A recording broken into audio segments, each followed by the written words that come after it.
Welcome to my channel everyone. আসসালামু আলাইকুম বন্ধুরা, আমি পিয়াল জামালি। অনেক দিন পর আজকে একটা রান্না নিয়ে আসলাম, আমাদের খুব প্রিয় লাউ দিয়ে বোয়াল মাছের ঝোল। তার জন্য আমি নিয়েছি এটা 4 কেজি ওজনের একটা বোয়াল মাছ, এখান থেকে আমি 7 টুকরো নিয়েছি, আর একটা আস্ত কচি লাউ নিয়েছি, আর এখানে নিয়েছি পেঁয়াজ কুচি, আর এখানে মশলাটা রেখেছি। আমি এখন এই পেঁয়াজ কুচিটা তেলের মধ্যে, সাদা তেল নিয়েছি পরিমাণ মতো, তার মধ্যে আমি দিয়ে দিলাম বন্ধুরা পেঁয়াজটা দিয়ে আধা ভাজা হলে আমি মশলাগুলো দিয়ে দিব।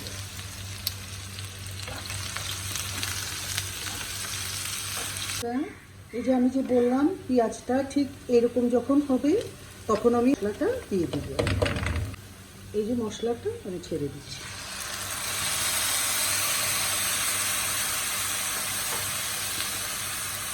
এর মধ্যে পরিমাণ মতো মশলার সাথে পরিমাণ মতো লবণও দিয়েছি। এই যে এই মশলাটা কষতে যখন তেলের উপর উঠে আসবে তখন আমি মাছগুলো বিছিয়ে দিয়ে এপিট ওপিট করে একটু কষিয়ে নেব। কষিয়ে তারপরে আমি তুলে রেখে লাউগুলো দেবো। লাউগুলো এই যে এইভাবে সবগুলো এক সাইজ মতো কেটে নিয়েছি। এই যে আম্মার মশলাটা দিয়েছি, একটা দারুণ খুশবু বের হয়েছে বন্ধুরা। আপনারা বুঝতে পারছেন না, ঘ্রাণটা পাচ্ছেন না, আমি পাচ্ছি। এটা একটা স্পেশাল মশলা। এই যে বন্ধুরা আমি এখন মাছগুলো ছেড়ে দিচ্ছি।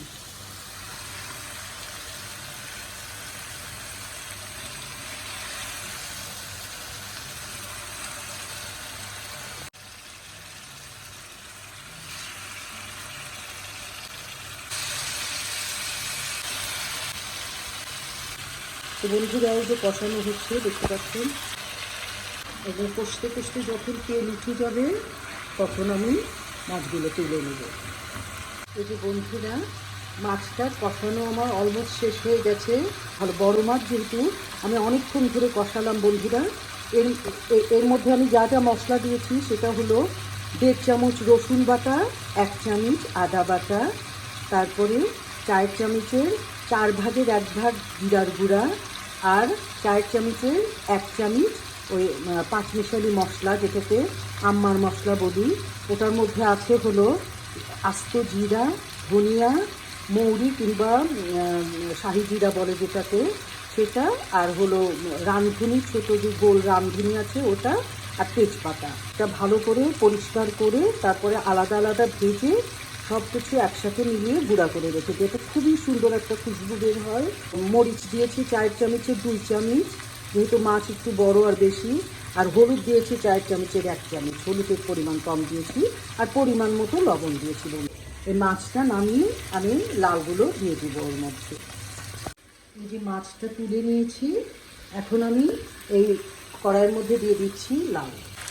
বন্ধুরা 1 মিনিটের মতো লাউ কষানো হয়ে গেছে। এখন আমি এখান থেকে পানি নিয়ে, পরিমাণ মতো পানি, এই যে এখানে মশলার যা আছে এর মধ্যে নিয়ে আমি লাউয়ের মধ্যে দিয়ে দিচ্ছি। এই যে দিলাম। এখন আমি এটা জোরে জালে ঢাকনা দিয়ে রাখলাম। বলক ওঠার পরে হাই টু মিডিয়ামে দিয়ে এটা রেখে দেব। মাঝে মাঝে ঢাকনা খুলে একটু নাড়া দিব লাউটা।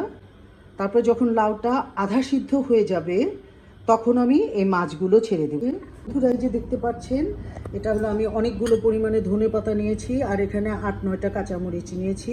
আমি এখন এই যে মাছ কষিয়ে যে রেখেছি মাছগুলো দিয়ে দিচ্ছি।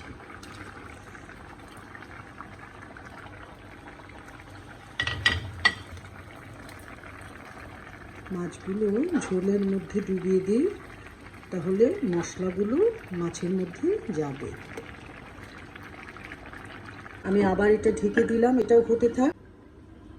আবার আসলাম, এটা এখন এক পাশ মাছগুলো আরেকবার উল্টিয়ে দিই, জাস্ট 1 টাইম উল্টিয়ে দেব, তা নাহলে আবার বেশি উল্টাতে গেলে আবার ভেঙে যেতে পারে। আমি অর্ধেক পরিমাণ ধনেপাতা দিয়ে দিচ্ছি, তার সাথে আমি কাঁচামরিচ দিয়ে দিচ্ছি কয়েকটা।